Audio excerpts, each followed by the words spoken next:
Saat ini bahasa Inggris telah menjadi bahasa utama dalam komunikasi internasional, akademik, bisnis, dan juga teknologi. Tapi kenapa justru bahasa Inggris yang mendominasi, bukan bahasa lain seperti Spanyol, Prancis, ataupun Mandarin? Mari kita telusuri kenapa bahasa Inggris itu bisa menjadi bahasa global atau bisa kita sebut juga dengan bahasa internasional.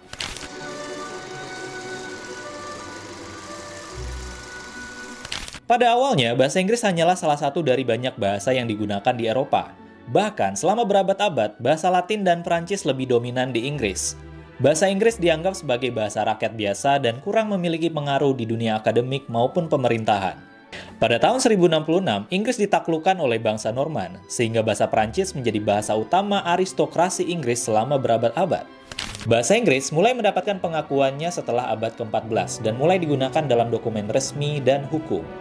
Meskipun bahasa Inggris pada awalnya bukanlah bahasa utama di Eropa, perkembangan sejarah akhirnya membawa bahasa Inggris itu ke panggung global.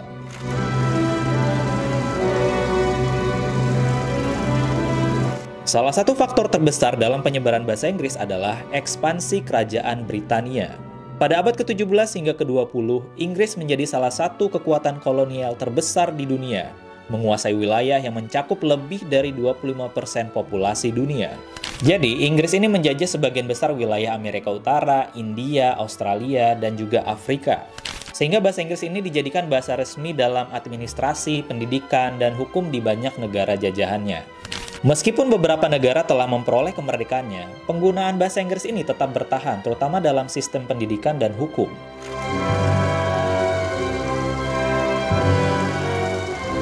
Setelah Perang Dunia Kedua, Amerika Serikat muncul dengan kekuatan ekonomi dan militer utama dunia. Selain itu, dominasi budaya melalui industri hiburan, teknologi, dan perdagangan semakin memperkuat posisi bahasa Inggris. Dan beberapa faktor yang membantu penyebaran bahasa Inggris diantaranya, pertama, Hollywood dan industri musik. Film, serial televisi, dan lagu-lagu dalam bahasa Inggris menjadi standar global. Kedua, teknologi dan internet. Sebagian besar inovasi teknologi dan perangkat lunak menggunakan bahasa Inggris. Yang ketiga, bisnis dan akademik. Bahasa Inggris menjadi bahasa utama dalam perdagangan internasional dan penelitian ilmiah. Nah, dengan adanya perkembangan teknologi dan ekonomi, bahasa Inggris ini menjadi semakin kokoh sebagai bahasa internasional.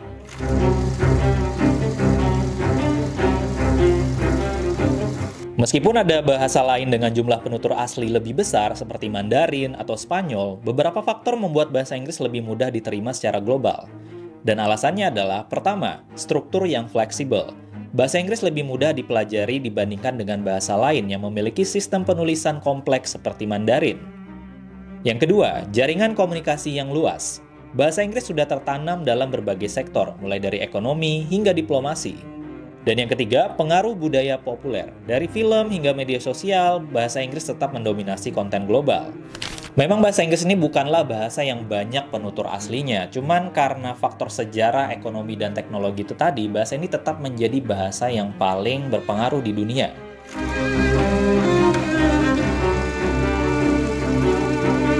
Saat ini lebih dari 1,5 miliar orang menggunakan bahasa Inggris sebagai bahasa kedua mereka. Namun apakah posisi ini akan bertahan selamanya?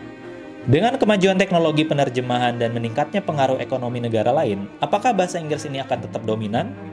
Mungkin aja nanti di masa depan itu ada bahasa internasional baru. Siapa tahu bahasa Indonesia bisa menjadi bahasa internasional, ya tergantung pengaruh dan seberapa besar kekuatan ekonomi kita.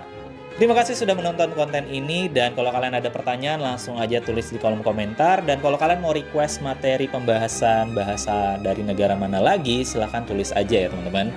Dan jangan lupa like, comment, and subscribe. Kita ketemu lagi di konten berikutnya. See you guys!